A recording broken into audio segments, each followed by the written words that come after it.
आज हम पढ़ेंगे plural loci. Plural loci the position of gene और द क्रोमोसोम। क्रोमोसोम के ऊपर जो जीन का जो पोजीशन होता है, जगह होता है, उसको हम कहते हैं plural loci. Plural loci the position of gene और द क्रोमोसोम। जिन क्रोमोसोम के ऊपर जीन का जो जगह होता है, जहाँ जीन मौजूद होता है, उसको प्लूरल लोकाई कहा जाता है। और इसके बाद या एड्रेस ऑफ जीन पर एड्रेस ऑफ जीन और द क्रोमोसोम, क्रोमोसोम के ऊपर जीन का जो एड्रेस लिखा होता है, उसको हम प्लूरल लोकाई कहा जाता है।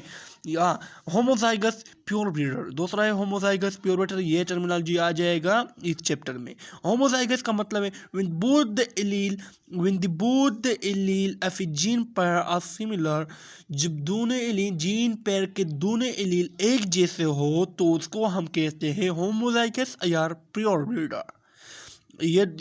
ये दोनों स्मॉल टी हो, ये दोनों बिग टी हो। बिग टी हो, बिग टी हो, इसका मतलब है टाल प्लांट। जब दोनों स्मॉल टी हो तो इसका मतलब है sharp plant, dwarf. Heterozygous hybrid. Heterozygous when two allele of a gene pair is different. When दो एलील जीन पेयर के दोनों एलील एक दूसरे से मुख्तलिफ हो, एक बिग टी हो और एक स्मॉल टी हो, तो उसको हम कहते हैं heterozygous or hybrid. Dominant. The allele which can express itself in heterozygous condition. When two allele of a gene pair is different, जब दोनों एलील जीन पेयर के मुख्तलिफ हो, एक बिग टी हो और एक स्मॉल टी हो, तो उसको हम कहते हैं हेटेरोजाइगस या hybrid. Dominant, what is dominant, what is recessive. Dominant अब तो पढ़ेंगे कि डोमिनेंट के मानी है हालिब, लेकिन डिफिनीशन का पता नहीं होता है। The allele which can express itself in heterozygous condition, वो एलील जो अपने आप को एक्सप्रेस करते हैं heterozygous कंडीशन में, उसको हम कहते हैं डोमिनेंट। आज हम पर dominant the allele which can express itself in heterozygous condition, वो एलील जो अपने आप को एक्सप्रेस करते हैं हेटेरोजाइगस कंडीशन। हेटेरोजाइगस कंडीशन मैंने आपको पढ़ दिया कि दो when two allele are different from each other, जब दो एलील एक दूसरे से मुख्तलिफ हो, इस कंडीशन को हम कहते हैं heterozygous condition. Allele which can express itself in heterozygous condition, वो एलील जो अपने आप को एक्सप्रेस करते हैं हेटेरोजाइगस कंडीशन में, तो उसको हम कहते हैं डोमिनेंट।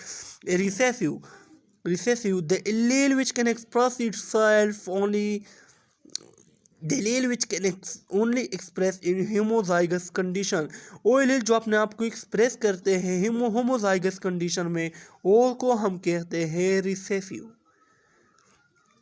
ये एक स्मॉल टी हो, एक बिग टी हो। The T is dominant, the big T is dominant or small t, the small t is hidden itself. जब दोनों हम कहते हैं heterozygous, not a heterozygous condition, जो पहला बिग टी है दूसरा स्मॉल टी है, ये तो heterozygous कंडीशन है।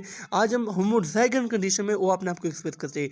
ये दोनों स्मॉल टी हो, जब दोनों स्मॉल टी हो, ड्वार्फ प्लांट हो, टी ओनली एक्सप्रेस टी इस जगह में अपने आप को एक्सप्रेस करते हैं। जब एक टी स्मॉल हो और दूसरा भी स्मॉल हो, एक बड़ा हो और दूसरा भी बड़ा हो, उस जगह में ये जो टी है वो अपने आप को एक्सप्रेस करते हैं।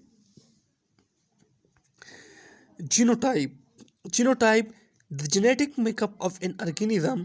Genetic makeup of an organism, जो जेनेटिक मेकअप होता है, जीन से बना होता है एक ऑर्गेनिज्म, जेनेटिक मेकअप हो जाए एक ऑर्गेनिज्म का, उसको हम जीनोटाइप कहा जाता है। टी प्लांट बिग टी और टी और small big T small T T tall plant, तो उसका जीनोटाइप और जेनेटिक मेकअप, ये जो प्लांट है इसका जेनेटिक मेकअप हो गया है। The tall plant is genetic makeup, the genetic makeup को हम कहते हैं जीनोटाइप। एक ऑर्गेनिज्म का जेनेटिक मेकअप हो चाहे जीन से बन जाए तो उसको जीनोटाइप कहा जाता है। और दूसरा है हमारे पास phenotype, the physical appearance of an organism. जब एक ऑर्गेनिज्म की फिजिकल अपीयरेंस फिजिकली ज़ाहिर हो जाए, एक ऑर्गेनिज्म का एक फिजिकल अपीयरेंस का मतलब है फिजिकली ज़ाहिर हो जाए, तो उसको हम कहा जाता है फिनोटाइप। और पेरेंटल जनरेशन, पेरेंटल दूसरा है parental generation, the organism which are cross to produce offspring, वो ऑर्गेनिज्म जो एक दूसरे के साथ क्रॉस हो जाए और पैदा करे ऑफस्प्रिंग को, तो उसको हम कहते हैं पेरेंटल जनरेशन। जो ऑर्गेनिज्म एक दूसरे के साथ क्रॉस हो करे, उस ऑर्गेनिज्म को पेरेंटल जनरेशन कहा जाता है। जो ऑफस्प्रिंग पर जो पैदा हो जाए तो उसको हम कहते हैं filial generation. Filial generation the organism which are produced by the cross of parental organism, organism जो एक पैदा हो जाए किसके ज़रिए, पेरेंटल ऑर्गेनिज्म के क्रॉस के ज़रिए जो ऑर्गेनिज्म पैदा हो जाए, उस पैदा हुए ऑर्गेनिज्म को हम फिलियल जनरेशन कहा जाता है।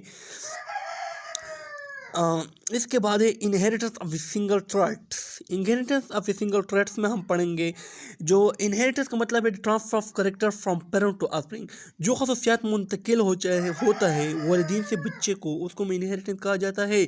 सिंगल ट्रेट का मतलब है एक खसूसियात पेरेंट्स ऑफस्प्रिंग को चला जाता है, तो उसको हम कहते हैं इनहेरिटेंस ऑफ सिंगल ट्रेट। इसमें हम पढ़ेंगे monohybrid cross, the cross breed parental organism which are different from each other by single trait. या क्रॉस बिटवीन पेरेंटल ऑर्गेनिज्म, वो क्रॉस जो पेरेंटल ऑर्गेनिज्म के दरमियान हो, ये पेरेंटल ऑर्गेनिज्म एक दूसरे से मुख्तलिफ हो एक सिंगल ट्रेट के जरिए। ये दो ऑर्गेनिज्म पेरेंटल ऑर्गेनिज्म एक दूसरे से मुख्तलिफ हो सिंगल ट्रेट के जरिए, तो उसको हम कहते हैं monohybrid cross. From monohybrid cross Mendel present two laws. Monohybrid के बुनियाद पर मेंडल ने दो लॉ पेश किए हैं, law of dominance, law of segregation.